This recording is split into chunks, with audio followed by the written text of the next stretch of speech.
Because it's on TV. Do you have a single fact to back that up? This is the one where think you're funny. You understand me? I think you need.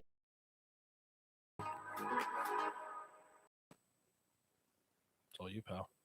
Oh, it's time to take it away? Yep. Oh, okay, we're really there. Yay. Well, what was the last thing we were talking about? I wasn't finished saying something about something, but now I don't even remember what it was. I know we were talking about what's the freshest bottled water. Yeah. Yep. Which is basically all the expensive ones. Right. Yeah, you can't get a cheap, good bottle of water for yourself anymore. The Deer Park water, though, that's just kind of always been the thing that's always been in the fridge, so I just stuck with it. Right. And I was happy to hear Google say, like, natural spring water is among the greatest water, I guess, for, like, your poor class, middle class people. Right. If you can't get a Fiji. Right. We'll get our first comment saying, "You have no idea what you're talking about, boy." Yeah, they'll recommend some water that you can't even get in this country. Right. What if we just had no options but to eat and drink shit over here? Which, for a lot of people, that's kind of the case because unhealthy food is cheap. To eat right's expensive. And if you're going to take like supplements and vitamins and stuff, like that all costs money. Right. Yeah, it's hard. It's not easy to do that. Do you think PE should be mandatory in all schools, or should the school board like PE as in physical education? Yeah, like more than it is now? Is that what you're asking me? Well, do you think it should be mandatory, period, as a class that everyone has to take? That's an interesting question. Can you check the focus on mine? Yeah. Thinking about that, I guess if there was like one thing that you probably should give some type of like mandate to, it would be PE, if that makes sense. Because I'm going to be honest with you, there are certain classes in school that I don't think should be mandatory. I won't name them specifically because I think teachers are heroes dealing with those kids all day. No, I'm saying for me, I have one child I deal with throughout the day, and my Lord, having 20 of them, that's a hero in my book. And I'm not even trying to be stupid or make fun of anybody. I'm just saying, my goodness. But I think if anything should be mandatory, and when I say mandatory, it's like I'm pretty sure like a 10-year-old and lower, like physical, like gym class is like you look forward to that compared to most classes. Yeah. So especially if it's dodgeball. Yeah. So when I say like it should be mandatory, I don't even know if that's the proper wordage because I think kids are just going to want that anyway. Yeah. So I think that would be an easy mandate. There's like it kind of feels like there's a certain needed interaction that takes place in PE class. Right. There's like a certain camaraderie there and learning to be like, I mean, granted, there's a right way and a wrong way to teach physical education. Right. But having like that team player mentality, the feeling of like competitiveness and winning and losing, like if you structure your PE class that way through actual dividing up the people into teams and playing something that everyone gives a shit about. But if you play if you play dodgeball, like anybody will get into that and get competitive. Well, and then there's people that was my favorite one. Oh yeah, just pegging people as hard as I remember it in middle school. The small, where I went to middle school. One day they had a dodgeball tournament. They just announced that they're going to have it between all of the classes. And well, actually, we just ended up like two big ass teams of the entire middle school, just out there on the court. I don't know how they divided us up or what. I guess by homerooms or whatever. Yeah. But yeah, people got into that shit majorly. And I remember, so it's like one of the coolest feelings ever. I didn't get anybody out in that game. Yeah. I never caught a ball. I barely ever threw a ball. Right. And I sure as hell never got anybody out. But out of like fucking 100 kids out there on the court playing dodgeball, everybody just started getting out one at a time. And then I was the only one left on my team. And this was like a big deal, this game. Like I just remember all this like hype up for it. Right. And somehow someone got hit with a ball, and then there was only one guy left on the other team. And I remember the ball like rolling across the court back to me. It wasn't even thrown at me. And I just hurled the ball to the people that are on the border. That in this version, you can catch the ball on the border and then throw it at the person. So I didn't bother to try to throw it at the last fucking player on their team. I looked for like the biggest gorilla burly bastard I could see and just tossed it to him. And he threw that thing like 100 miles an hour with flames coming out of it and just hit this kid right in the ass and just knocked him out. Yeah. And so then I was the last player out, and the game was over because I was still there, and I was like, "Oh my god, this is so awesome! There's all this attention on me for 1 second," and then everyone just started like running to the center of the court, and but then dodgeball became such a massive thing at that. Like everyone would play it all the fucking time. Oh yeah. And the kids they didn't even need the teachers to invent or structure any sort of tournament, or like everyone just kind of, they were just ready. Yeah. They just brought their own balls to school and they started making their own tournaments and teams and games and stuff. And this all happened during, well, this was recess. Not exactly gym class, but I don't know. I really fucking wandered off the beaten path there. Just the point being that, yeah, people get really into certain things, and yeah, having the physical activity more so than just like working out your fucking body, and that's all healthy and yay, and everyone in the world knows that. But also just because I think it helps with development of a kid. And I don't even have a kid, but this is just me poking and guessing. I completely agree, because it builds like that supernatural like group think mentality where it's like, you know, you got 5+ people on your team playing a game. Yeah. Then like you have to figure it out as a group. You got to play as a group. It's not necessarily always just like a one-man show. So definitely good for them. They made us stop playing it at recess because the teachers came out one day. They like said, everybody, like they blew the whistle, time to fucking come in. But before we went back into the school, they made a clear announcement like, this dodgeball shit is done. Don't bring your dodgeballs to school. You're not going to be throwing them, or you're not going to be playing them. And so guess what? The question is, who got hit? Oh, yeah. Well, it wasn't. It was me several times, but I wanted to just keep going all the time and throw it at other. I remember I nailed Mike Carreri in the face. Remember him? I do.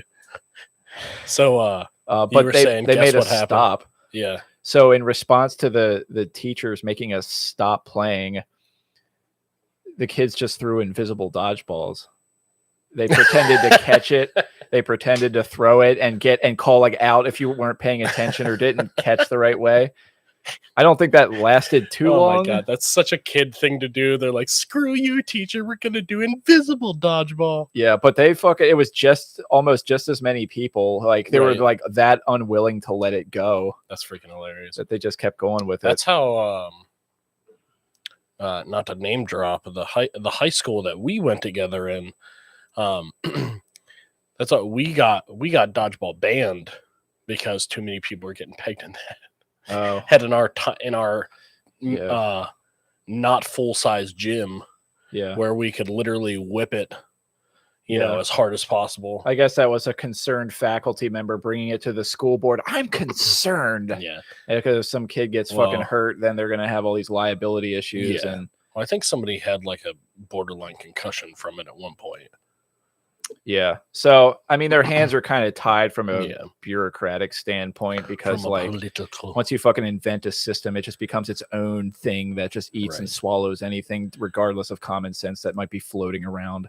Well, what's your opinion on that? Like, if you have a sport that's potentially dangerous, which is like most sports, honestly, like, I think it should how far are you okay with it? I think it should be wavered, like, at enrollment, like, hey, is you okay with your kid as their parent or guardian with them participating in this sport? Like, of course, there's all these like potentials that could happen with kickball, just maybe not as high percentage, but like, are you okay with that basically? And get them to sign it. And you're going to have those overly concerned parents who are like, no, I don't want my kid. And I guess you just got to fucking do what they say because they're a parent or guardian. and then that way it's on paper, and you can avoid any sort of not get sued. avoid any kind of civil suits or whatever. Right. But like I think like it should be implemented. PE should be something that's woven in there that as much can be like have people do it or educated about. But you got to get the right fucking people in there, because like physical education is important. You'll get some like dickhead as a gym teacher that just doesn't give a fuck about anything, or is a total weirdo like we've had before. Are you talking about someone specific? Yeah, someone flashed in my head.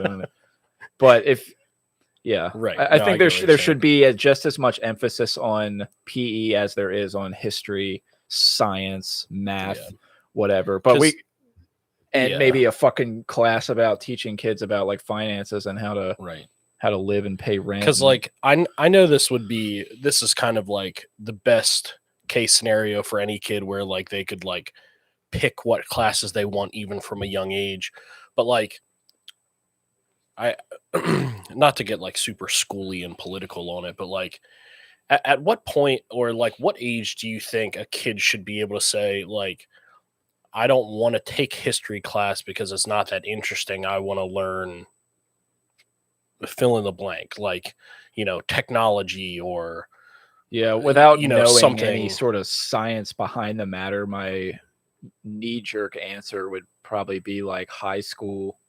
Then you get more elective options. Because, well, I guess more directly, like, think about like yourself, and do you think, now obviously you worked at like the visitor center and stuff, so this is a little bit of a go Gettysburg visitor a goofy question, but like how valuable was having history class to you, where it doesn't necessarily help you in the future directly, but like it could, but it's not like a skill that you're going to have. And that's where it's a little weird, because like some people grow up and want to be a park ranger, and like history would be like super valuable to their job. Right. But like, 8 out of 10 people that go through history class aren't going to need any of that for like their job or career or whatever. Right. So like, let's say you took history class, let's say roughly from like 3rd or 4th grade to like high school, how valuable is that to you? Is it really that valuable? It depends how much I am interested in the subject, because like when I started working at the visitor center, although I liked history, I didn't really give too much of a shit about learning about the Civil War. So even though I may have been taught it, I probably just memorized stuff just so I could fill in blanks on the test.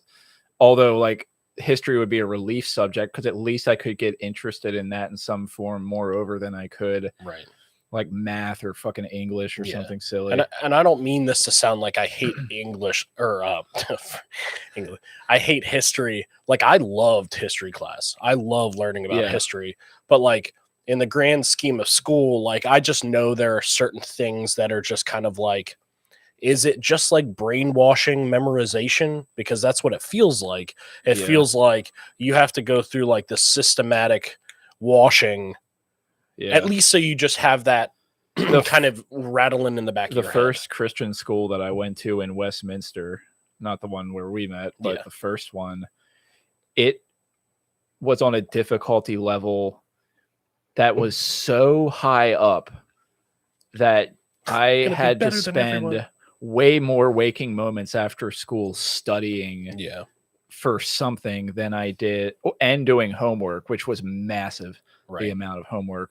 But it was just like, I didn't feel like I was learning anything. I was just temporarily like uploading something into my head that was just memorizing it in funny ways, just to be able to remember it in stupid ways. Like I'm not actually learning or interested in this material. I'm just finding a way to remember the word when I see this cue on the test, so I can fill it in and get a good grade. And that school was like that every step of the way. I had no interest in any of the subjects. They even found a way to make history boring. Bible was horrible. Yeah. So like I heard someone who's like, some would say ridiculous, or, others would say is pretty knowledgeable. He's a business guy, but he was like, he basically told a kid, because a kid was like struggling with school or something, whatever it was. He said basically like his idea of school now is like anything that you're literally learning just to memorize is a waste of time now, because technology has caught up with our system. Yeah.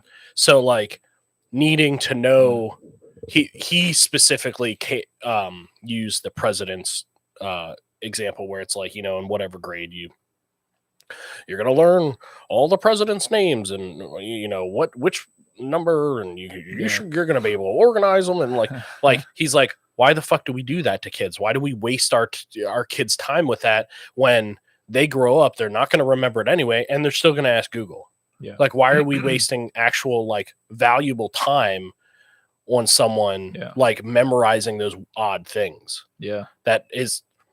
And he basically, his point was like, that's the brainwashiness of it, where it's like, you're proud of your country. This is what we are. Here's our history. And, but it's not for anything. Yeah. It's based on the way the times have evolved. There's developed new ways that we have to adapt to them. Right. And how we structure education. And although like, I don't have the answers right in front of me, right, the way that it's going seems pretty underwhelming. Well, it's just kind of like, and just in the wrong direction. Yeah, stuff needs changed, but it's not just like this is what it is. Yeah, it's kind of like you just know it needs change. Right. I just know that there's a lot of classes and a lot of bullshit that you just have to memorize so you can write it down later. Right. And there's almost always a way. There is always a way to make education fun, because my least favorite subject, which would probably be math, was my favorite subject one year in middle school, just because of the teacher. Right. He somehow made me excited to go to fucking math, and it was unbelievable. Yeah. You take math in that other fucking place, it was a nightmare. I just wanted to die. Right. The most interesting thing that ever happened in that class was when the custodian guy or the maintenance guy or something walked through the there was a door on one side. He walked through that door to get to the other side of the school or whatever, right, and walked like right in front of the overhead projector when the lights were all out, and she was right in the middle of teaching. She like yells at him like right in the middle of class, like, "You ruined my class time. Maybe next time you could find a way to not cut through my class." Because she was like so busy dictating like math to us and just trying to shove this shit in our heads and make us crazy. Yeah, which literally, I feel like very few people can learn that way. I could not fucking pay attention. Like I mean, a lot of people were fucking great at it. Like those kids that had probably been in that system for a while. I mean, they probably had it down lockstep. But for other people, I just could not pay attention. Like I don't know. Somebody said I had ADHD or something. Oh yeah, well that's how I was in math class. It's like if you're not going to give me any tricks to like figure this out, and you're just going to be like, "This is what it is." They would be talking and explaining things, and I would be hearing just noise. I would be drifted. I would be in my head somewhere else completely. I would not be learning a fucking thing that was being said. I wouldn't be paying attention. Yeah. It's hard. Sometimes I really tried. And if I actually could be interested, I remember like it would just get soaked in there. I'd absorb it. And then I'd be like actually interested to apply it. Right. When a test rolled across the desk, I was excited to take it because I knew I was going to get an A, because I knew I was interested in it. And that's how it was for certain history classes. Right.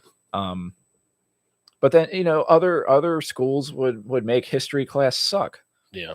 And then, like I said, math would be the most interesting. Now that feels like a rare thing. It's like, there's not too many people out there screaming, "Yay, math!" But there are some. Yeah. Some people just like puzzles and numbers and juggling that shit around in their head, because their head, and it probably feels good to like stick the landing on figuring out these equations and stuff. Yeah.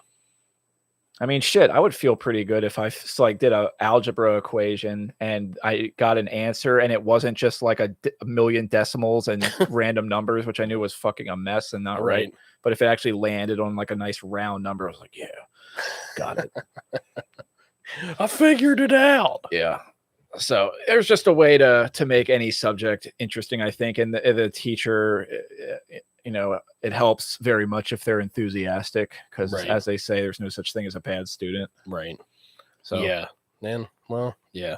Unfortunately, you can't say that. You can make exceptions, but the general principle of the rule, it's like, yeah, if you have a teacher that gives a shit. Yeah, because like that guy you're talking about that, you know, makes you excited for math class, like he figured out how to be a teacher to anybody at that point. Yeah. Which is like, to me, like the goal of teaching, it's not just like reaching a certain type of audience. Like you have to be like a magician. Like you have to figure it out for people that can't, you know, and like that's what teaching is. If someone's not getting it, it's because it's not necessarily because you haven't given them the information. It's just not how that, you know, they soak it in.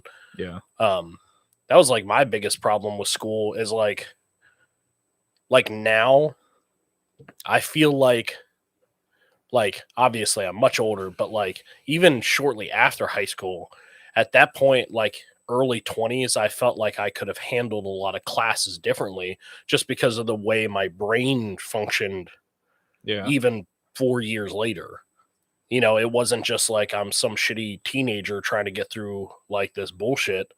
Yeah. Then it's like, you know, you settle down a little bit. And then to me, it's like, I think I like acquired my love of learning like 24, 25.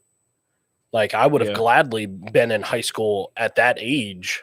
Yeah. With the knowledge of like, I want to learn this now rather than 16, 17, 18 being like, can I just fucking go home? Yeah. You know, I was kicking ass in college. Like I went there at 24 is when I started, and I just had this like juiced up fucking head for like to do anything. You just wanted to learn, educate. Like I was like ready. I just wanted to get good grades across the board. I wanted to just be like fucking super great at it and just apply myself the best I could to whatever fucking subject, even if like I didn't like it or whatever. And there were ones, of course, that just get thrown into your lap that you don't want to do. Right.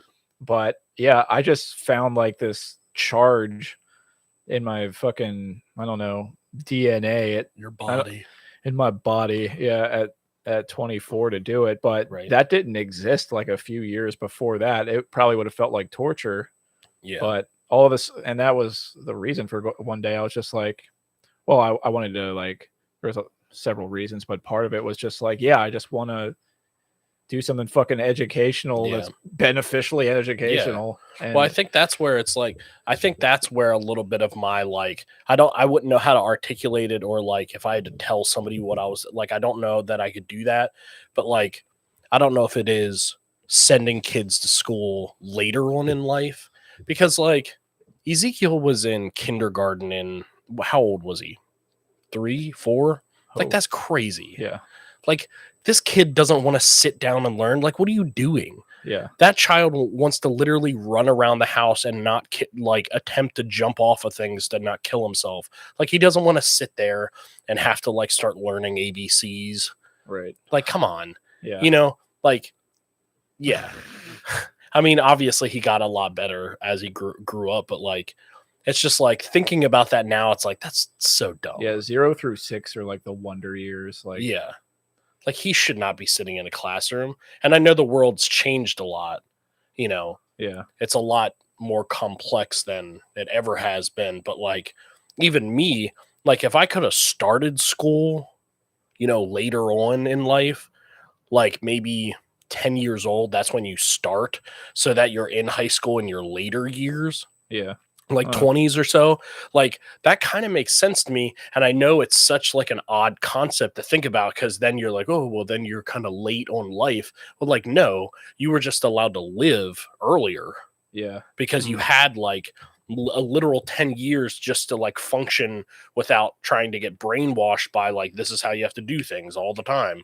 Right. And it's just like this nonsensical rush to like, you have to get knowledge, you have to go to college, then you have to be adult. And that comes from the need like to fulfill a system. Yeah. But like, it just sucks for kids sometimes, I think. Yeah. You know? Yeah. Well, I guess that was kind of heavy, but I'm crushed beneath the weight of it. What are we talking about? School. The fucking the money that comes into play on getting people's asses to jump into the circulatory system of the meat grinder, where just chugging out. Can't declare bankruptcy. Yeah. You're just stuck with the debt for your whole life. People in their 60s, 70s still paying off student debt. Yeah. Probably never made close to enough money off of the job to match just to keep up with the interest rates alone. Like they set that up on purpose in a way so that it would pay for eternity if you just met the minimum. Yeah. Or whatever. So it's all just like, the way money just kind of gets in the way of people, what the right thing or what the beneficial thing to do doesn't happen because of money's a bigger incentivizer for everything and anything, really. Yeah. So, but what you gonna do? That's human nature. Well, guess we're all gonna live and die. Yeah. I guess you just try to like educate people as kids. Yeah. To like each parent raise their own kids like the best that they can based on like what they know. And so I guess if that's like getting a broader message out there or whatever, right? The fuck, I don't know. It's a mind fuck, right? But so talk about the movies that you've watched recently, because we're supposed to review things. Yeah, well, like it's weird because I've, as much as I'm like consider myself a movie person, I really wasn't watching like a lot of movies. Yeah. And if I was, it would just be some old favorite or something. But even that was like rarely happening anymore these days. I just wasn't watching movies. Maybe a show or something from time to time. But I finally was just like, you know what? Some stuff that's just been coming out in the theater, if I felt like, that's interesting at any point, like if I saw a trailer and it interested me, then I just watched it. Yeah. I just rented, or if I liked who was in it or who directed it, I was like, I'll just watch it. So I went on a roll for a bit, and I'm still kind of very much in that mode. So I'll just keep on going if I can find something else. Heck yeah, why not? Which I'm sure it's amazing how easy it's become to pick stuff. I'll just find the smallest reason to pick something. Yeah. Like I want to watch Pig with Nicolas Cage in it just because Nicolas Cage is in it, and I heard like one or two good things about it. Right. So I'm like, okay, I'm in. You say Pig? Yeah. But some recent I don't remember ones, what that is. What is that? What's Pig? Yeah. I don't remember. I remember like reading the back of the box at Walmart, and it was something like, I don't know if someone steals like his prized pig or something, and that's legitimate. Or if he actually is a pig, or I don't know. I'll have to look that up. I vaguely remember like I like watched a trailer for it or something a while back, but I don't remember what it is now. Yeah, Nicolas Cage just has this very self-aware sort of performance that he gives.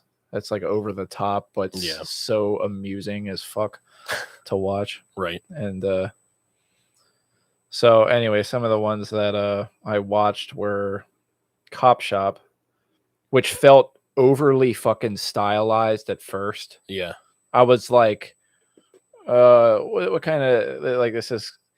It didn't feel like it was gonna play out in that sort of like real visceral kind of way, like organic handheld like cameras. It was like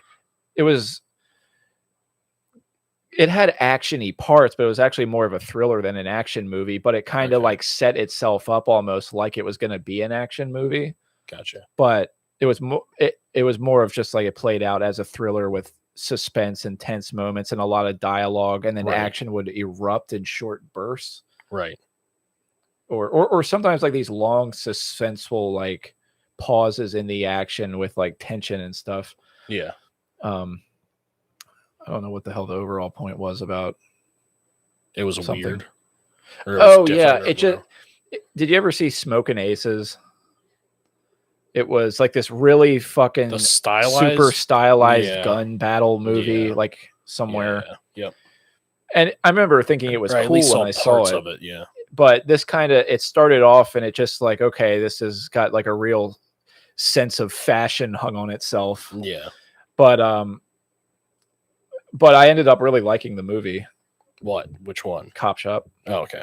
I pretty much liked everything I watched. Cop Shop was good. What else? Free Guy. Oh, you watched that? Yeah. Did you like that? We haven't seen that yet. I thought it was really cool. Yeah. It was unique enough. Yeah. It's one of those movies where I think anyone from any age range would enjoy it. And it was pretty amusing and funny. Good. Nice. So I would have not pegged that to be not bad, but like not. Yeah. It's just kind of interesting how he's like just a background character or whatever. Yeah. With no significance. And like background characters are supposed to follow certain rules of just like doing the same exact thing every day at the same time and going through the motions. But then he like, for whatever reason, was more like an AI that just snapped out of it. He's like, I don't get why you're all like doing this lockstep routine thing every day. And he like does things differently. Everyone's like freaking out at him. And then he's like, well, I can just be one of the heroes too. Like one of the, they make it look like GTA, like cars just drive around and blowing things up and crashing and shooting people. And he's like, I don't know why I can't like, but he wants to be like a good guy. He doesn't want to be an asshole and go around killing people. That's hilarious. But it kind of plays with inside that world and then outside in the real world, the people outside of the game that are playing the game, and it's all done in a really good way. So I thought that was pretty good. I watched Old, which very much had that like Shyamalan movies. Shyamalama Bing Bong have just such like a unique stroke to them. Like he does these things that are sort of outlandish for like shock value, or he wants to get you with a twist or something. So it's kind of like these shock value things that sometimes stick the landing and other times you're like, what? Yeah, they're a little right. Yeah. Like it's like ever since The Sixth Sense, he's been trying to outdo himself. Yeah. But I think his premises are always so interesting that I want to have a look-see at what he did. Yeah.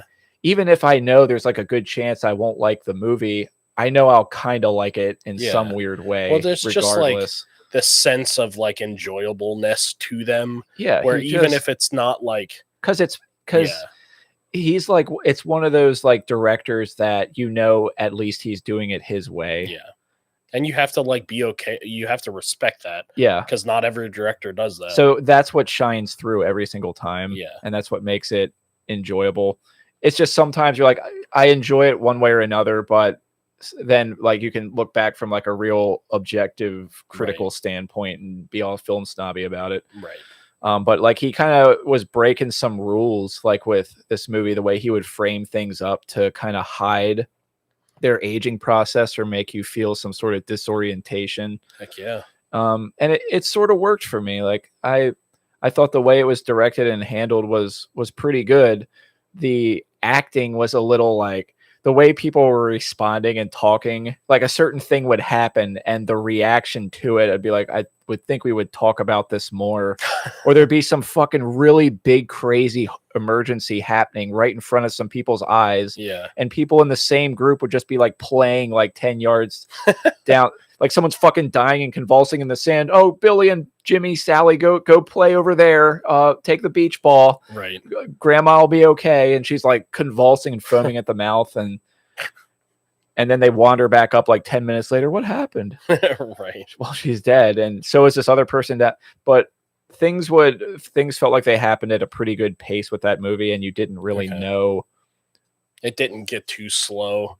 No. Because I felt like, I remember watching the trailer for that and thinking like, man, this has to be done in a pretty specific way, because if we're at the same location for the whole movie and or even most of the movie, like it's going to get real boring real quick no matter what. Right. But It's one of those movies where like, and I like movies like this a lot, where the first chapter or two takes place in a different location, okay, but then the whole rest of the movie is in one location, so it gives you a little bit of setup, right, and then sort of invites you in. So you kind of you start like comfortable. outside in the front yard and then walk into the front door instead Right. of just starting in the house already. Right. So it kind of, if that makes sense, it's Yeah. like 8/10 of the movie then Right. it's like Reservoir Dogs, how it's got like a structured sub-central like location where the movie Right. takes place all throughout, but through flashbacks shot in cheap locations, Right. You like, get a sense of everything. you get a else, broader yeah. sense of everything without even showing the robbery in the movie. Right. Which is genius. Yeah. You just imagine the whole thing in your head based off of them talking about the Yeah. robbery. And so you imagine it happening your own way in your head. And it's so much better Yeah. when you have good actors acting at each other in believable ways, or at least with entertaining dialogue. Right. And just, yeah, that's really fun. Hell But, yeah. but anyway, yeah, Old was kind of did that different location at the beginning and then tagged at the very end. And he had his ending, his sort of Shyamalan ending, which Right. I actually kind of liked.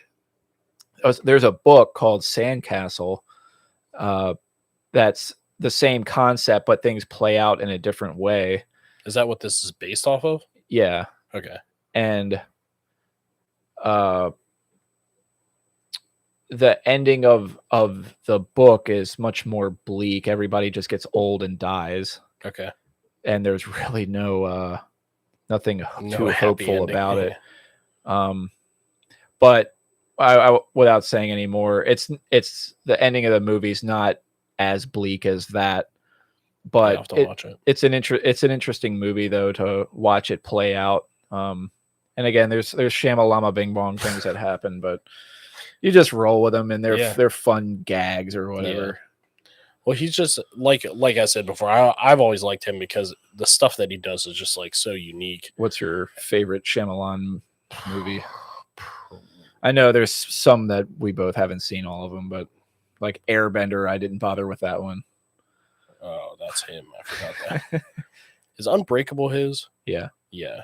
I think that's probably number 1 or 2. That was like one of the most interesting sort of cinematic, if you want to call it that, universes built. Because that ties in with the so in the trilogy of movies, so to say, it's like Unbreakable, Split, and then the other Glass. So the it's newest Unbreakable, Split, Glass. Yeah, I think so. Yeah. And it was so like when you do movies years apart, that's how you do them. Yeah. You don't have to like freaking drag everything into the mud to make sure everything lines up perfectly. It's just like this lightly coded thing about like, yeah, they're in the same universe, and here's a little spoiler with Bruce at the end of the movie, and in the second one, I guess it was, but yeah, it's a good way to expand on universes. Unbreakable was just like one of those movies where it was just like, it was like so down to earth. Yeah. Like it hurt, but like it was like it's a superhero movie without being a superhero movie. It was just like so unique without in the way. Flashy Starbucks. Yeah. Or Starbucks. It's without not the like flashy Disney-fied blockbuster effects. Yeah, it's not like, just like I think one of the best scenes, or one of the more fun scenes in the whole entire movie, is when Bruce Willis, like, I think it's his daughter and him are in the basement, or somebody's down there with him, and she's like, "How much can you lift?" And he's like, "Oh, I never really tried," or whatever. I haven't seen the movie in forever, but basically, he's like proving to himself that he is special, like in that moment, and he just like keeps adding weight, and he just like keeps lifting. And it was like, wow, that's freaking. I remember I'll have to watch scene. it again because I remember liking it. It's just been, I've only seen it like one time, and it was a long time ago, and I remember thinking it was cool. Yeah, it's just super unique. It's not like you said before, like his stuff is just like his way of doing it. Yeah. And it's just, you get like such a unique take on I always like Signs. whatever it is. Yeah, I thought that. Signs. I remember that movie was fun, especially as a kid. It was creepy because I just fucking love UFO stuff. I think that you can mix so many fun elements into UFO shit, like fun sci-fi or action, or just straight dread and horror, or like wonderment and the mystery of the universe. You can just go so many different ways with dimensions and like just imagining like what else is out there beyond this planet. Like if there's other beings, living beings out there, like what's their culture like? How do they communicate? What do they build? What technology do they have? What do they want to do with this place? What do they think about us? Yeah. All like there's a zillion questions that I would wonder about that sort of species or whatever. And what they were capable of. Now, like, you know, hopefully, like, if they do know we're here, and you know, hopefully they're just like nice about it. And... Well, that's until we're awful humans like normal, and then I mean, I would hope. I mean, wouldn't it be terrifying though? Like, if in the way we factory farmed animals, that's what aliens did to human beings, and we were just all hanging on hooks, going through a processing plant. Like in some spaceship or something, and it was just like Duke Nukem level stuff, like just real. That was in what was that, Cloud Atlas? Like those mean aliens. They're like monsters. Did you see Cloud Atlas? No. There was like one of the like 5 storylines in Cloud Atlas was like this futuristic like Asian stylized world, and it's like very cityscape. And like the whole shtick was like these like maids that were basically created, if you will, like to do whatever they was needed, like anything. Yeah. You know, full functioning human being creation robot things that were there for like, you know, pleasure, maid, you know, restaurant workers, like anything. So like at the end of their like cycle, they would be like, it's almost like ascending, but like this one ends up and like follows this girl, like it's her best friend that's ascending or whatever it was called, and she gets taken like behind this room, and then it's just like scenes of them like just chopping like these people up and basically creating a food out of them. And then you realize it's like the food that they're feeding the maids. So like they're basically just like recycling these humans to feed the humans that will then go and recycle, and then it's like this weird. So yeah, it's wild. Aliens doing that to people. I don't know. I mean, robots could do it as well. We could be farmed like the Matrix. Really freaky. What did Elon Musk said something weird about that, where it was like somebody's like, what's the percentage chance that we're in like a simulation like the Matrix? And he's like, it's really high. It was like 80% or something, 60 to 80%. I can't remember what he said, but he's like, it's very high. I was That's like, so geez, wild. God. Like one of the smarter guys ever. He's just like, oh yeah, it's really high possibility. Yeah. Some guy whose IQ is just off the charts. Yeah. I don't know. It's like some people's brains, they just have this like special fucking brain that they're able to perceive things and just see things that normal brains and minds can't. And yeah, when someone of that caliber says something like that, and then you get someone like a Neil deGrasse Tyson to like explain it. Oh my gosh, yeah. And just make that education. See, now there's a good teacher. See, yeah, that's what I was just gonna say. Now, if anybody ever wants to see like a teacher to become, that's the guy. Yeah. Because man, I don't care what he's talking about. The whole time I'm just like, yeah. Because it's just like he is so excited about it, which makes me just be like, oh yeah, I want to learn about whatever you're talking about. Yeah, or you get like a Bob Ross teaching painting, or a Crocodile Hunter. Yeah, Steve Irwin teaching like the best teachers of our time. Yeah. If we could just like, now what if we could produce those people like that with those personalities into an AI system and have them teach and get it across to kids in the same sort of way, fun. at least on paper and in study. It would be fun, I think. Yeah. I mean, wouldn't you, like, if you had a choice to pick like a fun robot, or well, yeah, just maybe don't think about like the worst teacher you ever had, but just like a mediocre teacher that you had that you were just kind of like, yeah, they were cool, but yeah, whatever. Like, would you pick that because they're a person, or would you pick the robot that is like the more fun teacher you can think of, but it's just a robot, so it's not another humankind, it's not your kin, you won't necessarily relate to it on a human level, but like it gets you excited about the school. I wonder how kids, like the population of kids, would respond to that, though. Ezekiel would pick robot, I can tell you that with much. them knowing that it's not an actual person. Like, you know how we shit talk Google? Like, do you think kids knowing that it's not a real person would just like treat it almost like a substitute teacher, but even worse? Yeah, because Ezekiel will like talk to Google now, and I'll like listen to what he's saying, and then he'll just be like, Google, shut up.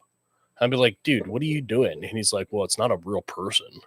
So like, yeah. Yeah. There's your experience. Your answer is yes. They would treat robots horribly. Yeah. Because dude, what was that robot that like was traveling America? Oh, and then it got to Philly and got kicked over, and it was just like laying in the street because it needed to be back up on its side, and like the experiment had to be stopped because people were just mean. As complicated as human beings are, it's about to get a whole lot more complicated. Yeah, human beings will never get more complicated. Well, the things we throw into the blender along with us, our ideas of how complicated we are will get more complicated. Well, sure. I think we're pretty baseline. We're not that difficult to understand. We're stupid. There are some of us that aren't as stupid.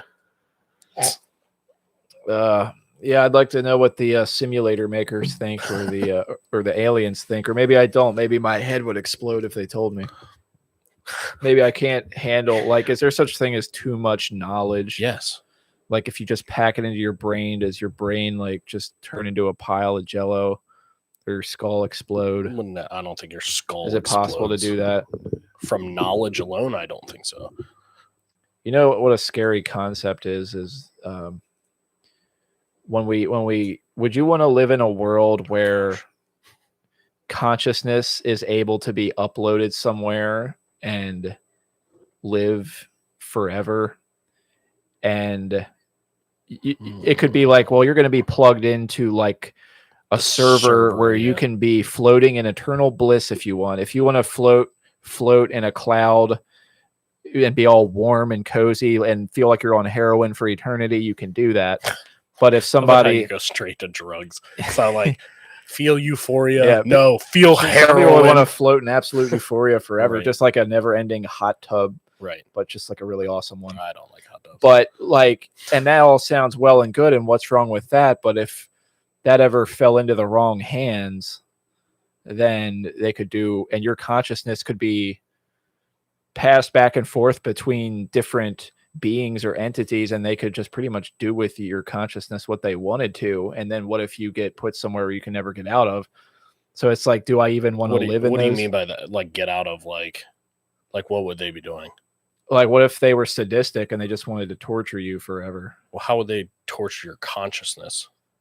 Well, if your consciousness lives in some sort of device like a thumb drive, if you picture it, and they just plug you into their simulator where they can just basically be like Sid from Toy Story, just fry you with a magnifying glass. Or, well, you wouldn't have any physical feeling, so it's not like, well, what if you could, though? Like, you have the physical feelings of feeling like you're on heroin, but what if they had the power to be able to do that? Like, would you even want heroin thing, don't you? Sure, drug of choice. Be on caffeine the entire time. Right. Yeah, I don't know. That's interesting. So, I mean, it's like, hey, is someone going to guard this server station where all of our consciousnesses are going to be living and uploaded? I guess here's my like initial reaction to it. If that would happen, then there would have to be some type of financial gain to have. So like at that point, if like my consciousness was valuable as like a worker consciousness that does something for someone, then there would be some type of security. And at that point where we're like, uploading consciousness, I would assume that the computer systems aren't as easily hackable as they are now. I would hope not. But there always is someone that will know better than long passcode. Like password 47 times. It would get some rivaling fucking gang would bust into the big server gigaplex and be like, we're gonna turn all these people that are floating around in a cloud of heroin right now, we're gonna turn them into Bitcoin miners. Yeah, I'd be down. And there you are, you're stuck as a slave in a digitized, just physically fucking matrix, just like a pickaxe. Yeah, swinging a pickaxe into like a black cube that makes smaller little black cubes that then float up into the air and dissipate and become into digital space. They turn to sparkly gold and just dissipate, and they become mined Bitcoin, mined shib coins. Seems very confusing.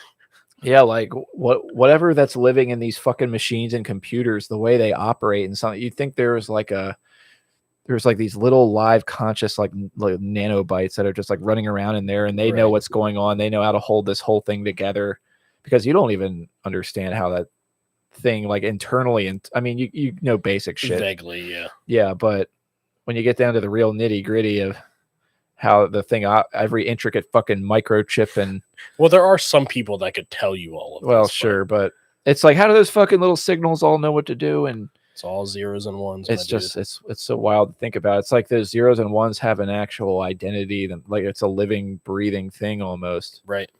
Only it's not breathing exactly. Well, to some extent, I mean, arguably, when you get into like advanced AI, there is this sense, and I don't know if it's like a human construct, because like the actual like AI robot doesn't think it's alive, so to say. But like when we maybe, I don't know, maybe I'm just naive. I felt bad for the one when you said someone kicked it. I was like, well, that's a human thing. If there's any like sliver of consciousness within the thing. But yeah, but that you would have to dictate what consciousness is, though. Is it just if there was some way to measure it and find out that it was there, then... Well, yeah, but like what my point is like if consciousness is just like a built object, you know, arguably our brain or a computer, if consciousness is just like that, which holds thought and like processes, or like basically a code of how to complete a process, like that's all we are. That's all a computer is. So like, where does consciousness come into it? And then you have to have the conversation of like, what is consciousness in a human? Is it separate than the brain, or is it just the brain? Because if it's not separate from the brain, then we are very close to being like 100% a computer. There is no difference, because all we are is coded zeros and ones, basically, that were kind of like as we grow up, we were taught to think a certain way. And just like an AI, there are programs that run AIs to teach it things. That's not like horribly different. And then the variation comes in is when there's new information, like we would decide, you know, am I going to go with A or B? You know, what's bad, what's good, what's this, what's that. And like, if you could teach an AI how to do that, like, where is that difference now? I feel like at some point it gets real blurry. You know what I mean? Do we have the ability to recreate what a consciousness actually is? Like, I think. Well, go ahead. Well, I was gonna say, I think the quick answer is no, but I think we have the ability to create something that is so identical that you don't really know the difference. It's weird how we build that out of like synthetic material, yet we exist organically. And you would think if we were going to recreate life in some way, it would be with organic materials, some fucking mixture to make plant people or whatever that would like grow us into human beings, but we haven't figured that out. And it's like, yet we exist. So did something else figure us out? Right. Or did the earth somehow by chance and accident evolution make us this way, Poop it and out it figured correctly. it out itself, yet we, with all of our knowledge, Right. can't figure out how to put some ingredients in a blender and whip up a human being organically. Right. We build it out of synthetic materials and metals, and Right. it's weird that that's the route, we need the that avenue that philosopher's stone. we end up. What about the Sorcerer's Stone? I said philosopher's stone. Oh. Full Metal Alchemist reference. Oh, nice. That's what that's the key to make a homunculus, which is a created human, is the philosopher's stone, like negates what you would need to actually build or create a human with a soul. So it's like a human, but it's not like that soul or consciousness isn't correct, but it's still a human. Well, that sucks for them, I guess. Yeah. Or maybe it doesn't. Yeah, I think it's very interesting because, like, I just think at some point it starts to get like very blurry on like what a consciousness is, or like a brain, or like something with consciousness, because I think like, so just take like Google right now, like you can have half decent conversations with it. I mean, that's no different than a 40-year-old. Fast forward 20 years, that thing's going to be talking to you exactly like you're going to be talking to it. And then you could ask yourself, what's the difference? You know what I mean? Yeah, it's that's like the thing. What's Jack and Phoenix, Joaquin Phoenix did that movie Her, where like he falls in love with like that phone, or like whatever, a voice. Yeah, basically like a Google Home or whatever, on like a companion app or something. And he like falls in love with this thing, and it's like there are people now for sure that would do that or could do that, because all you need something to comfort you, to give you the sense of companionship, and even like a false sense of love. As long as you could get past like the physical sense of like something not being there, that's it. That's all it is. That's it. You make that connection and it's like, okay, there it is. But hey, I don't know. It's weird how like before we're even born, we can't think of any memories before we're born. It's because we're robots. Maybe. But what's there to say? So there's like absolute nothingness before birth. We have no memory of it. Right. So what are the chances that it's that exact thing after we're dead too? Right. Like if souls are eternal, where the fuck was it before I was born? I don't remember anything. Right. But my soul's gonna remember everything after I'm dead. Right. Like then it just suddenly kicks in at birth. It's just then whoop, it's whipped up and there it is. It's a soul's been created. Yeah, it's a lot confusing. I guess eternity has to start somewhere. Apparently, it doesn't go both ways. Yeah. Unless I have no memory of my existence. Well, your eternity, like if your you believe existence, in reincarnation, which, that sounds fair. Reincarnation would be super interesting because you would get some sucky lives. Don't fuck up. And then others would be awesome, but like you wouldn't remember it. Except for those kids. You ever see those kids on like the History Channel or Discovery Channels, like local 9-year-old remembers past life was World War II pilot. Have you ever seen those? I just saw another video the other day of one where it was like this kid like legitimately like woke up screaming and like calling out someone's name. And the parents are like, you don't even know, a Johnny. Who are you talking about? And he was like, oh, he was my buddy in World War II in like my past life. Like the kid tells his parents this. And he doesn't even know anything. He has no idea. Yeah. Okay. That's interesting.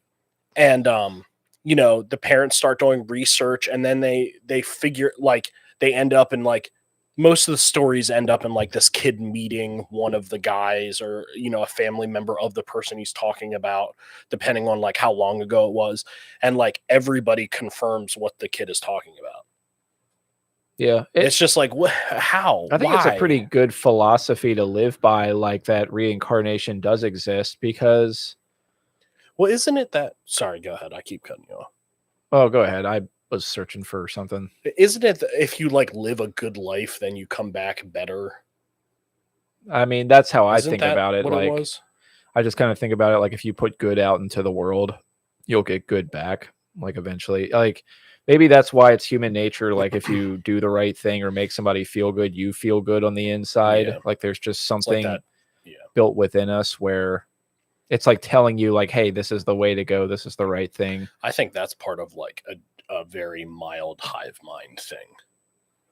Not that we all think and know everything the others do, but there's something about like a human interaction that like Kim and I was talking about this the other day about like going to church and how there's just like something about going to church that like you feel like this community.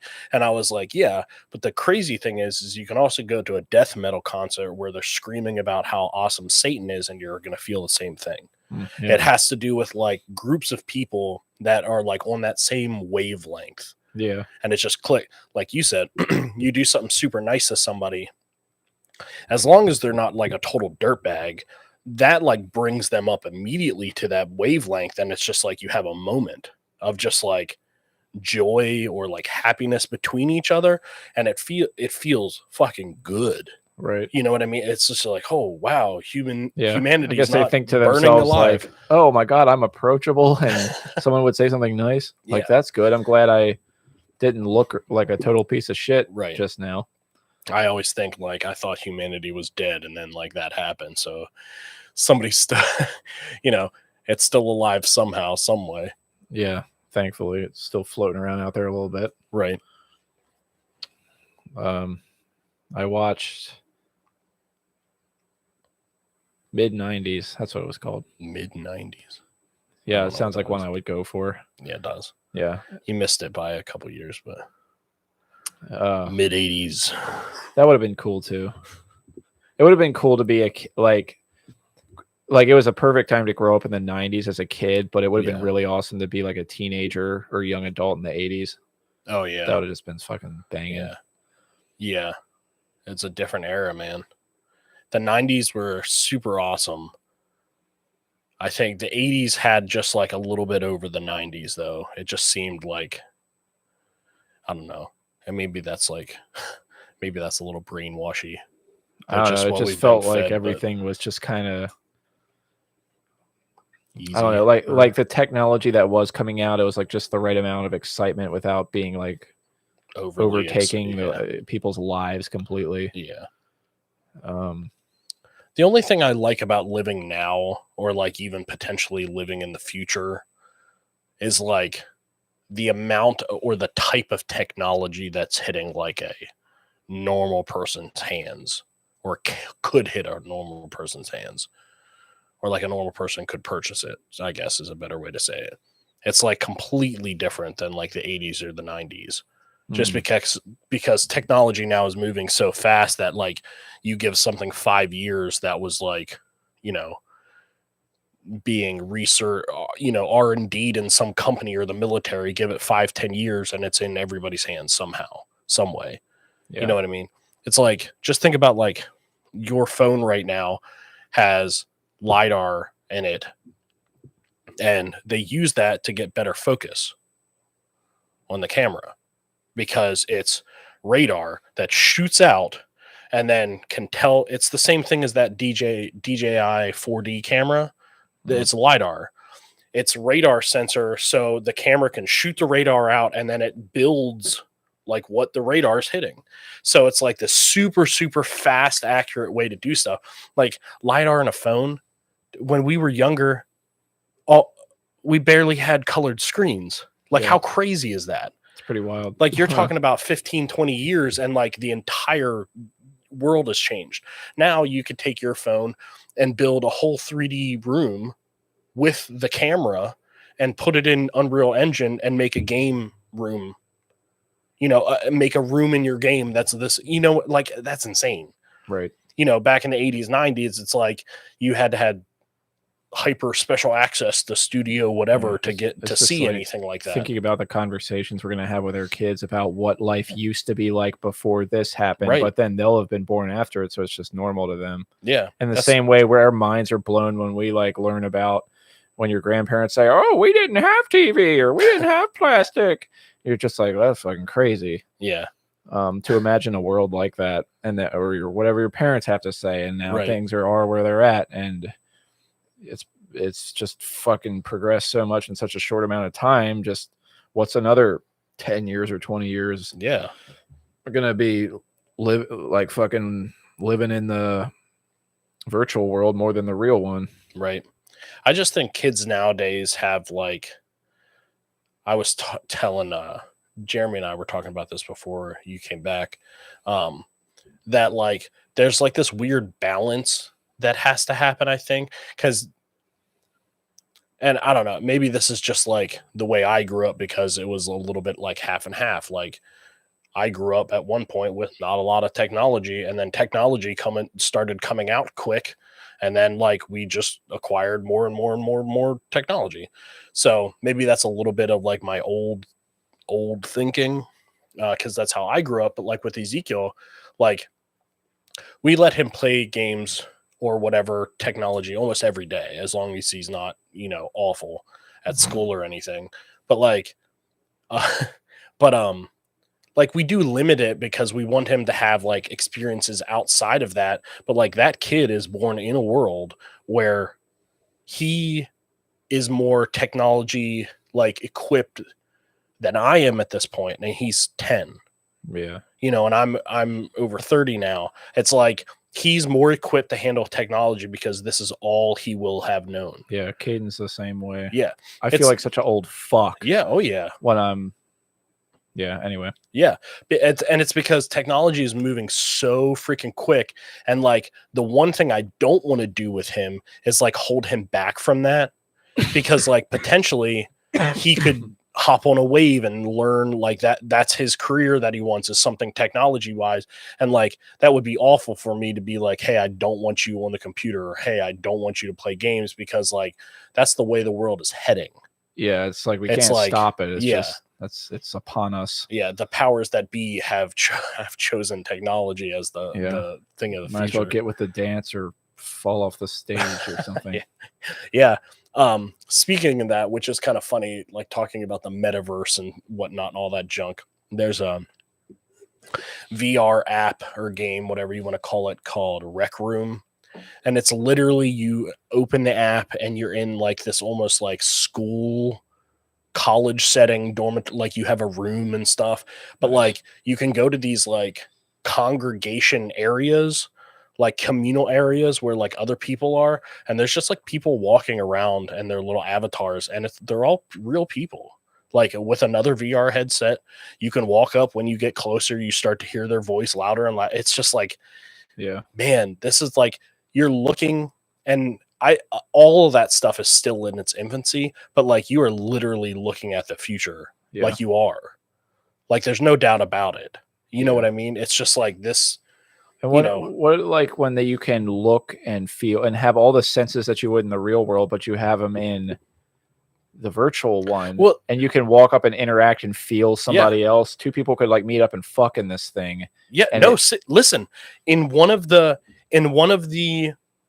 things, like when you're starting out the Rec Room right at the beginning, it has like 5 like main rules to follow, and it's like blah blah blah, and you get to like the last one, and it's like no sexually explicit activities in common rooms, must be done in dorm only. And I was like, wow, what? Dorm only. And Ezekiel's like, can I play Rec Room? I'm like, no, you cannot play Rec Room, because I'm like, that is insane. Like this is. And that's why I said it's like it's here, it is upon us, because it's like now I have to worry about like him hopping on the VR set, hopping into Rec Room, because there is some like cool stuff in that game. Yeah. Because it's kind of like a user created game. So like people have hopped on and built like golf courses and paintball courses and archery courses and stuff, and you can play it all. It's so weird. It's so awesome.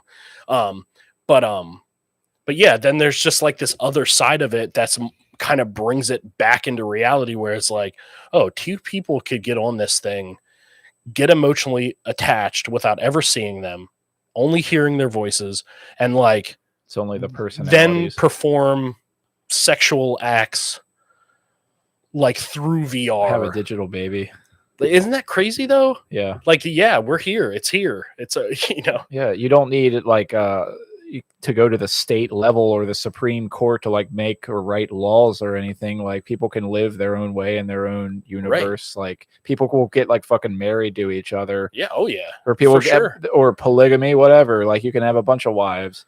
Like why not? This is a different place. You can invent your own laws and rules. And just the other day, I saw this article about somebody who was having a I get a VR wedding, a digital wedding to some extent.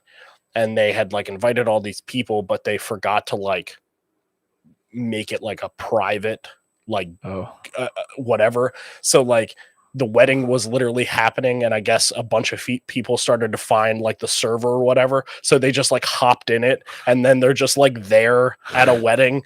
Like, you know, all their little avatars running around just being like, oh, congratulations. Like... and it's like, oh my God, that's so hilarious. Oh my God. But yeah, I mean, it's just like, I don't know. Thinking like when I was younger, thinking about like technology, like the best 3D experience you could get was like when you went to like the beach on the boardwalk and hopefully one of the arcade games had like a headset you pulled down. Yeah. Like that was it. And that's like all you ever thought. And then it was like, oh yeah, you could go to the movie theater and see a 3D movie. And then there were like, you know, specific places you could go that would give you like very bad 3D experiences. But then it's just like fast forward now. And then for Christmas, I buy him and me, you know, a VR headset, which I had done a little bit of research or a lot of research on like what kind is just kind of easiest to hop into. And of course it's the Oculus because you don't need a computer or nothing. It's all boom right there. You don't need a phone. It's not a stupid, you know, phone one where you like slide your phone in. Yeah. Those are terrible. But yeah, like when I started this thing up, it was just like mind blowing. You were just there. Yeah, it was just mind blowing because it's just like it all just freaking worked. Like finally, after all these years and all this technology and all this like push for VR this and VR that or 3D whatever, it's just like now it makes sense. I almost feel so fucking lame for not even trying it yet. Oh yeah, if you I feel like are you going to be home tomorrow? I'll bring it over. Yep.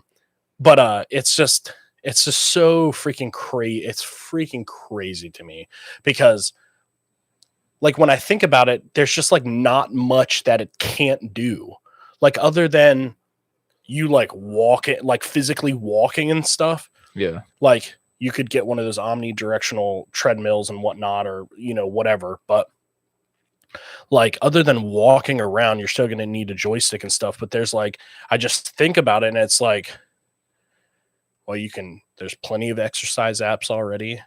There are workspace apps already where you can literally plug it into your computer and bring your desktop into the VR world. So you can have 6 different desktops up. You know, I think I told you that before, where it's like, you don't even need you don't need to spend money on this. You spend $40 on an app and you have like a whole a whole desktop that you could literally deal with. Right. You know, that, so like at some point, I mean, there has to be, it has to be close now, but like there are going to be people out there where their gym membership, their workspace or work life, their home life, so to say, their like entertainment or like casual leisure life, like could literally all revolve around putting a headset on. Mm-hmm. And that's it. Like they could literally stay home and their entire life is around just a headset. Right. As long as that thing's charged, they can do whatever they need to do, which is insane. What's the point of doing anything like in that? Just something to keep your physical body alive. Yeah. Just have like yourself hooked up to something to piss and shit in and get IV fed forever. And you're just this blob hanging there. Yeah. Just a fucking husk, basically. Yeah. I mean, I don't know that it'll get to that point anytime soon, but, you know, it's just like the potential is there to do all this stuff. Yeah. And it's just like crazy. Like I watched a video of this I don't remember what the channel was on YouTube, but this woman was like, I'm gonna, attempt to spend 24 hours in a VR headset. And she did. There was like a Zoom app or something that she had all of her meetings in, and then she played a couple of games. So like her work was done, she played some games, and then she went out for the night, so to say. So she played the game like Rec Room, and then there's a couple other games where it's like communal stuff where like you can end up, I don't think, like maybe at a fake bar or something, and like you just like talk to people just like you would leave the house and go do. It's just you're sitting on the couch in a VR headset. And then she went to sleep and woke up and did it again for 24 hours. And she's like, I really wouldn't recommend that to anybody because I have a horrible headache now. But, it's like once they once the technology is tweaked to the point where it doesn't even make sense to leave the house, I just think there are going to be people that don't do that, or at least for like 80% of their. Oh gosh. Excuse me. That was very rude. I apologize. I apologize to all the people that listen. But for like 80% of like what people need to do, they don't need to take the headset off. Like, yeah, of course they're going to want to go outside and do this or that, or maybe they don't. I don't know. But it's just like, at what point here do we hit this wall of like, well, are you going to be a headset person or not? Yeah. Yeah, really. And then it's going to be the same argument and fight like any other thing is. It's like, oh, you do the headset thing? Yeah, you're doing it too much or not enough, or are you a purist? Like you never do it at all. It's like, oh my God, it'd just be like the Amish kind of folks that just never stay. They never even put an Oculus on their head. They don't. It's crazy. Yeah, they'll just like never do it. Everybody needs to try once. Yeah, and then. Yeah, the whole outside world will look different. It'll be a regular thing to see drones buzzing around like flies. Yep. All the fast food places are just going to be like these fucking 3D printed blocks that sit there that these drones and like motorized robot cars just go in and out of, delivering food to a bunch of fucking people just sitting there hooked up to their thing all day and night. Yeah, people just uploading Kindle books into their head, just like blah, blah, blah, blah. And while they get a robot arm feeding them McDonald's. Yeah. You'll just have maybe one person working there like a lighthouse keeper. Yeah. At a McDonald's or something. Well, it's pretty close to that now. Yeah. Since COVID, like none of the lobbies are open. Yeah, it's just the lobbies are closed. And then that's that. They're not far away from making robots able to flip fucking patties, so well, that wouldn't be that hard, honestly, but yeah, I mean, it would just be an expensive overhaul. Yeah, it's it. But yeah, that's all it is. It's an overhaul. Yeah. Like it'll be implemented. 99 billion served. Think they got the money. I watched a video the other day of this guy. Oh, sounds so good right now. Or what McDonald's? Their quarter pounder or whatever the number 2 is. I had the other day. I got the 2C without tomato, and it's just like a classic burger, lettuce, onion, ketchup, whatever. And I was like, you know what? Everything a mouth. This is a freaking good burger. This is a good burger. Yeah. But anyway, I had Red Robin, which I haven't had in forever. Yeah, me the other day, and my God, did that hit the spot? Did it? Anyway. Was it better than Magfest burger? That is like one of those things I'm never gonna forget because you made such a big deal about it. I don't know, and I don't even remember that the food was that great. That thing it was just right in the pocket. That burger, I think that still is the best one I ever had. Yeah, the Red Robin one was up there though. The best burger I ever had was probably the place. Well, I don't know. It was probably this expensive place in town that they have a burger called My Burger. And it's the cheapest thing on the menu for $18. But you know what? Is it all about just the taste of the burger or where you get it also? Because those Gus and Gus burgers at Rehoboth, since I'm like at the beach good. And the salty fucking air and the Thrasher fries that go with it. They're up there. Just the environment really of eating a cheeseburger from there at the beach. The experience of that is just, it's heaven. God, dude, we need to go on fucking vacation. I need to get the fuck out of here and go to Rehoboth and Gus and just so angry. Eat some cheeseburgers. They're not open on off season though. I don't No, think. but as soon as we can, we just need to fucking go. We'll rock I and roll. really need to get the hell out of here and go on a vacation. Just throwing that out there. But anyway, I need to leave now. I gotta get the fuck out of Hanover. Oh my god. I could No. probably just put on the Oculus and just be at the beach. Like, you could. But no, I do agree with that because environment definitely is a lot. Obviously you have to cook a burger correctly, but like, yeah, like it was good. Like, to give you an example, not to make you jealous or angry, but my steak last night, I started getting like my meats medium well because every time I got it medium, it was like way undercooked, and it like my stomach gets like all kinds of angry if it's like super undercooked. But like this place, medium well was actually medium well. Medium well is not done. It still has pink. This was like the most like soft, tender medium well I've ever had in my life. Like that's the restaurant just knows what it's doing. So like when I got the burger and I was like, yeah, medium well, and I was like, this is gonna be so tough. And it was like it was like burger, lettuce, tomato, onion, but it was all like the mayonnaise was like some special mayonnaise, and you know the ketchup was like house made or what just like everything was like top like done right. And then that burger medium well was like fucking good. And I was like, yeah, this was worth every $18 every penny of that $18. Hey, yeah, I guess medium well can be done right. But I think obviously it's like ambiance or location, and if they know what they're doing. Like Gus, they fucking know what they're doing with their burgers. Yeah, it's just so good. Yeah. Oh my god. Just that greasy fucking thing just being flipped around on that greasy spatula. I remember us getting that one year, Kim and I, when we went down. She's like, oh, these are good, but they're so greasy. I was like, they are very greasy.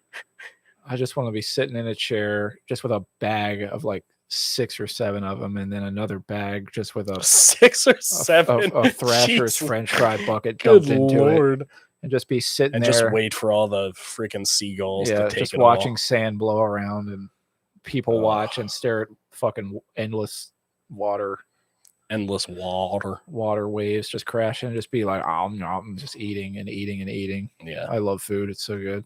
It does sound good. Mm-hmm. I really want to be at the beach now. We gotta get back there and hopefully not have too much on our mind next time. We gotta start. Maybe we should advertise in like Delaware just for that reason. That's fine. That's good enough reason. Let's move it from Lancaster to Delaware, and then every wedding we're traveling like 3 hours somewhere. Yeah, we might as well advertise in places we actually want to go. I mean, that's a good. We're not going to live forever. Maybe this is an off-air subject, but get rid of wedding wire, and instead of spending money on that, we keep the knot, and then advertise somewhere else, because right now we're spending money for both of them still. Are we allowed to have just one? Well, they're different entity. We get charged separately for them because they merged into that Wedding Pro now. Yeah, but we pay for we pay for the knot and wedding wire separately, and then it's all one. Like the grand total is this much money. So if we got rid of that, well, I wish maybe we'll talk about. Can we have like a non-paid subscription to Wedding Wire so we keep our reviews? Yes. Oh, cool. All right. Well, that makes perfect sense. You know, we pay to be on the front page. That's because we're fucking bomb awesome. This episode was not supposed to air out all the dirty laundry. We're just hungry. We need more Domino's pizza. Dude, well, it's all over there. That's enough pizza for me. I'll have a cheese wad in my stomach. Yeah, I don't know if I want that floating around in me all night. I'll fucking get into something. I got some of those red velvet Chobanis. Oh, very, very good. I wish I could have those. That kind I found that has the coconut milk has not released any other flavor, so it's key lime pie, like chocolate coconut shards, and like salted caramel something. Okay. And then, but I have to walk by all the Chobani to get to those, and I'm always like, oh, look at all these freaking flavors. Grab yourself some banana cream pie and red velvet's the finest there is. Oh my god, especially the red pie. velvet. That's good. Oh. The kind that I've been buying, like in the bigger containers, not the flip cups, has this like, I don't know what it is about strawberry banana mixture, but like, my God, like that's my jam right now. Strawberry banana yogurt, non-dairy, coconut milk. Whatever the hell that actually is. Coconut milk, just like real milk, but from coconuts. Okay. Well, I just got almond milk, so I feel all healthy now. Do you? I haven't drank it yet, but it's in there. Dude, you can get a bundle of bananas for $1. Yeah. Yeah. It's one of the best value bang for your bucks ever. Yeah. You get 6 fucking great pieces of fruit that will fill you up pretty good, and it's good for you, and it's $1. Yep. It's like, just get a shitload of bananas. It's like, yeah, times are tough, but just eat bananas. Yeah, I mean, you can live off them. My mom literally used to have a banana every morning. Yeah, I think it's every thing to morning. do. That was like her breakfast. That and like a Macintosh apple. Those things are fucking good. The small, like red and green ones. Oh my god, they're so sweet. I need to eat more apples. I just don't enjoy apples like I do other fruits. Yeah, like grapes, bananas, pears, peaches, like all the time. Oh. But like an apple, I just won't go for that. Yeah, I don't know what it is. There's a lot of different kinds of apples, and just I don't know, like it feels like kind of a chore a lot of the time to eat an apple because like I don't enjoy it that much. Yeah. And I was just like, I chew on this fucking thing like a horse for 20 minutes, hold it in my hand like a retard. But yeah. But the Macintosh ones are small, so you can be done with them in like 2 minutes. Yeah, just work your way around it, and then it tastes good. It's fucking great, and you just throw the core out the window as you're driving.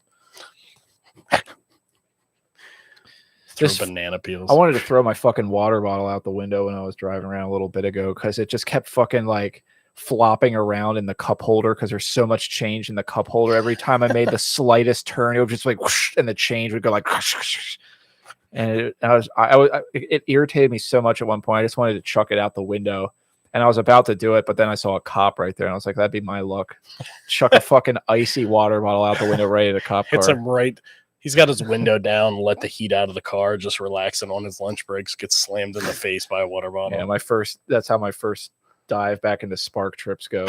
Get arrested before I even get to my first delivery. Oh, this is going great. I like pick up all this ice cream and like milk and yogurt and stuff, and then I can't deliver it because I get arrested.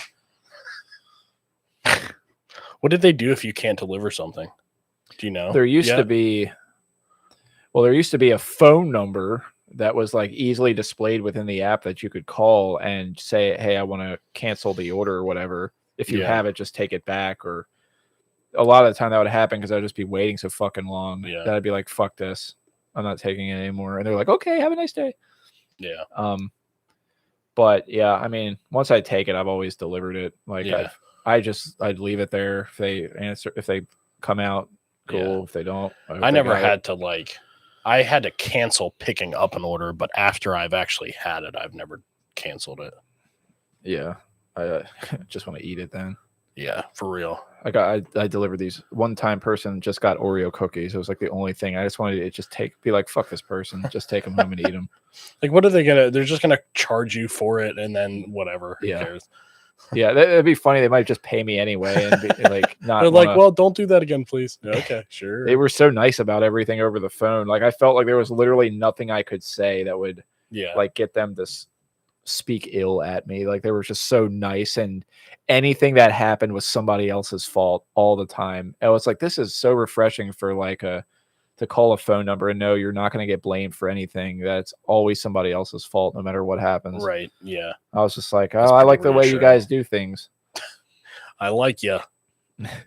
Yeah. It's like, I couldn't find the address. So, okay, sir. Well, that's fine. Just bring it back. But, if you just need somewhere to throw it away or just take it home with you, have a nice day. Because we can't actually take it back. Because, I mean, I guess You've touched it.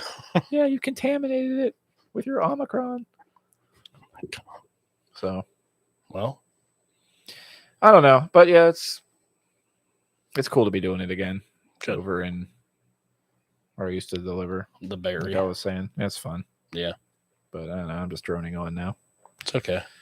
That's probably a good place to stop it. We're at the hour-and-a-half mark. I can't think if there's any other movies that I need to mention real quick. That I know there was more. Oh, I watched one called Mass. And Mass. The movie was about just 4 people in a room the entire time. idea. So it's one of those movies. Yeah. And it was 2 couples, and one of the couple's son was killed, and the other couple's son was responsible for it. Oh, wow. And so you learn about everything that happens through their conversation. Flashbacks? Nope. No flashbacks. Jeez. It's just a conversation. That's heavy. But it was so well done and well written that you were able to like follow it really well and well acted and everything. Yeah. So that one was actually like really, because I knew it was kind of a movie like that, Yeah. just all in one room and talking. But I was like, yeah, I'm curious because I heard it was really well written. And so, yeah, I watched it. I was like, hey, it held me the whole time. Nice. It's good. Very cool. There was more, but I can't think of them right now. It's all good. We got plenty of time for other podcasts. Yeah. Yeah. I'll mention them then, maybe. Oops. Well, with that being said, like, comment, subscribe, do all that nonsense stuff. Send Matt us really money. wants some comments. And Matt really wants money. So Yeah, we're fundraising. We're kickstarting stuff that's important. are we? We're going to. We want to buy more Oculus headsets Yeah. and to DoorDash food Well- over here. We want to DoorDash ourselves to Rehoboth Beach. Or Gus's to us. Well, speaking of Kickstarter, lost it completely. At some point, we do want to run a Kickstarter, and we need some type of backing. So hopefully, this will help at some point. Yeah, We just want to click be the- able to make some short films. Yeah, we do. And at some point here, hopefully within the next year or so, we're going to hopefully like start a Kickstarter with some trailer-ish. I started writing video. the attic script. I actually fucking started typing a little bit. Hell yeah. So like, if y'all could just click that donate button at the bottom of the or the top or side subscribe or wherever you it's see at. it. Yeah. Yeah, just send a check to our Go address. to Anchor, hit subscribe or donate, whatever. Just give us as much as you can because Yeah, just send us some we're not Dogecoin. rich. Once we're rich, we won't ask for any more money. We promise. Just what we need and to get the job done. Yeah. And we'll use that to, make other money. And then maybe we'll like do something nice for the planet. Right. So in saying all that, yeah, I guess it's a peace out. Yeah, bye. Bye, fucker. You know, freaking. Alright, now what's this thing?